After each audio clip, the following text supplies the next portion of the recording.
I'm here once again with Bonny Specker, epidemiologist from South Dakota State University, who is going to give us an update on what has been happening with COVID-19 in our region, in our state, nationally, and around the world. And also, she's going to give us a mini Epi 101 lesson about something. What do you have for us today, Bonny? Well, today for the mini lesson, I thought I'd cover some misinformation that's out there and try to explain it a little bit better.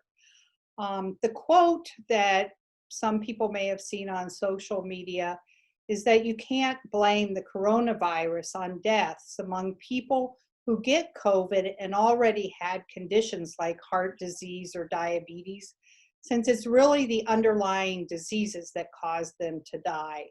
This really is not correct. The truth is that people who died from COVID also could have developed other issues or had other problems at the same time. And I would like to talk about that. It originates, this problem, or the source of this misunderstanding is from a table that was put out by the CDC.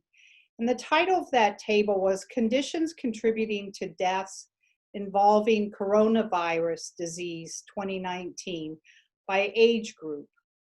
And in that table, this is just the left side of the table, there's a whole list of other diseases that are mentioned on the death certificates of people that die from COVID. You can see here there are 174,000 COVID deaths at the time this table was made. But we also had 74,000 of those that mentioned influenza and pneumonia, and 59,600 that mentioned respiratory failure. Well, it's not surprising that many of these people who died from COVID also listed respiratory disease on the death certificate. And a couple weeks ago, we had talked about death certificates and how they're coded. And this kind of ties into that talk that we did. And we had mentioned what a death certificate looks like. This is what normal, every person that dies has one of these filled out on them. And the first thing that is listed is the immediate cause of death. What was the cause of the death right then? And then below those, you start listing the conditions that led to that immediate cause. And you keep doing that until you get to the underlying cause, like what started that whole cascade of events. And that's part one of a death certificate.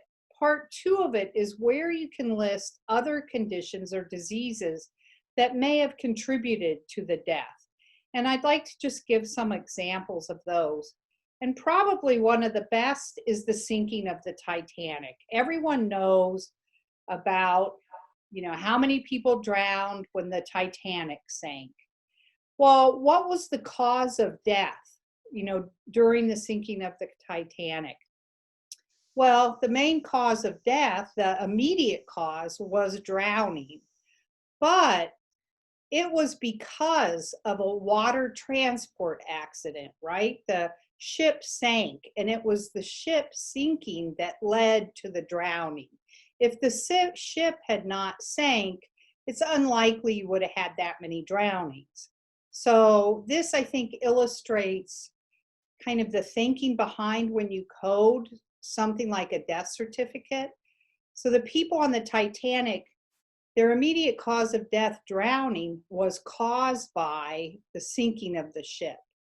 And water transport accident actually is a code for death certificates, and that's what it's called, water transport accident. Well, if we look at things that could be COVID related, we have respiratory failure. Well, respiratory failure, when you just stop breathing, is an immediate cause of death. If you don't breathe, you die. Well, pneumonia can lead to that respiratory failure. And if that were just it, the person had pneumonia and then they died of respiratory failure, pneumonia would be listed as the underlying cause of death.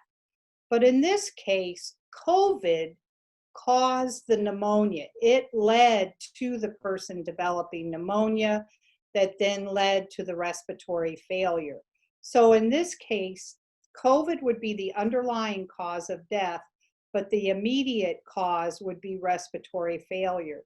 Now we know that COVID is associated with various types or causes of death, immediate causes, kidney failure, the respiratory failure, cardiac arrhythmias, a variety of things.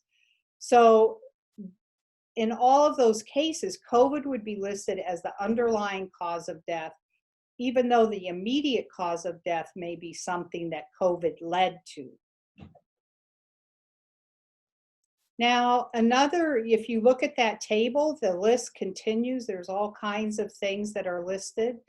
And here we have hypertensive disease, arrhythmias, diabetes, obesity. And it's not surprising that people who get COVID have other comorbidities or illnesses that may have contributed to a poor outcome or a death. If you look at just South Dakotans, 28% have hypertension or high blood pressure.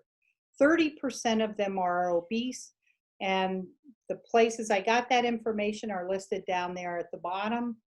Now, if one of these individuals died from COVID, their death certificate may include these comorbidities, since it may have influenced their risk of dying from COVID. Maybe someone who was obese had COVID, and obesity, this is true, people with flu or COVID are more likely to develop pneumonia if they're obese. So that obesity contributed to the COVID developing in a pneumonia. Hypertension might be related to whether or not the pneumonia developed into the respiratory failure. It could have contributed to it somehow.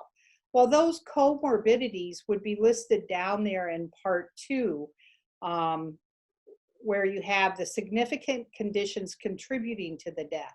It didn't cause the death, but it may have made their prognosis worse if they had COVID. But in this case, COVID is still the underlying cause of death. It's kind of like a storm of things in a way. It all comes together, and one thing leads to another and leads to another and leads to another. Exactly. The individual may pass away. However, if they did not have the COVID, maybe it wouldn't have started that chain of events. Right. Very unlikely. But if they had, say, a heart attack, that could have been caused, or obesity, hypertension. Those are sort of underlying conditions that set you up for a heart attack. They might not have been the cause of the heart attack, but they're in that part 2 section.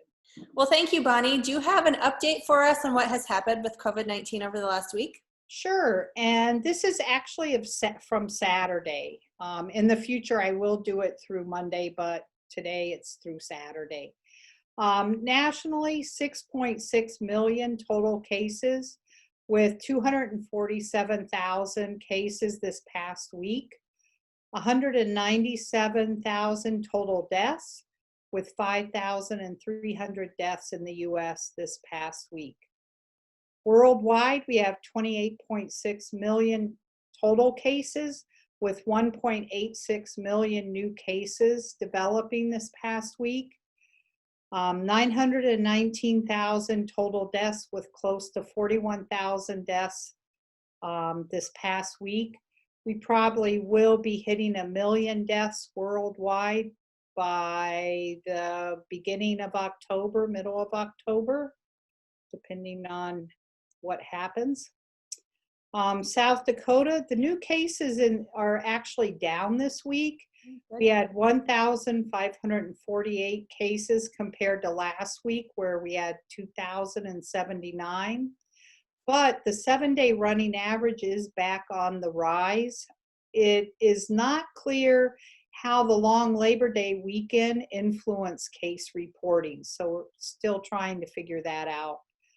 22% of the cases this past week have been in people older than 60 years of age, That's a little bit higher than what we normally see, and this could actually translate into increased hospitalizations and deaths over the next couple of weeks. So we'll be watching that. The percent test positivity for the past week continues to be very high at 22%. The World Health Organization recommends that this percent is less than 5, and a 22% test positivity rate sort of indicates that there's probably not enough testing being done to identify all the cases and prevent that spread. The hospitalizations during the past week continues to increase, with 84 hospitalizations this week compared to 67 last week. And the 7-day running average actually is the highest it's ever been, including during that Smithfield outbreak back in April and May. There were 10 deaths this week for a total of 183 deaths. And reminding people that between 2010 and 2020, the median number of influenza deaths per year was 32. So it is quite a bit higher than influenza. That was one of the other misinformation topics we talked about previously. In Brookings, we've had 121 new cases reported for the week ending September 12th, for a total of 589 cases. And as of today, what is today, the 14th, we are still in substantial spread. We were in substantial spread last week, and we are in it again this week. The running average number of cases, however, has decreased. It was 26 new cases per day last week, and we're down to 17 new cases per day this week. And as of Saturday, there were 151 active cases in Brookings. Percent test positivity over the past week has been 17%. Again, that's above that 5%. So we want to see that down. Good news was that there were no new hospitalizations or deaths in Brookings County, and there have been a total of 8 hospitalizations and 1 death reported. Well, thank you, Bonnie. I appreciate that. I look forward to your update next week. Thank you. And if anyone has questions or topics, they should let Chelsea know so that we can address them. Thank you, Bonnie.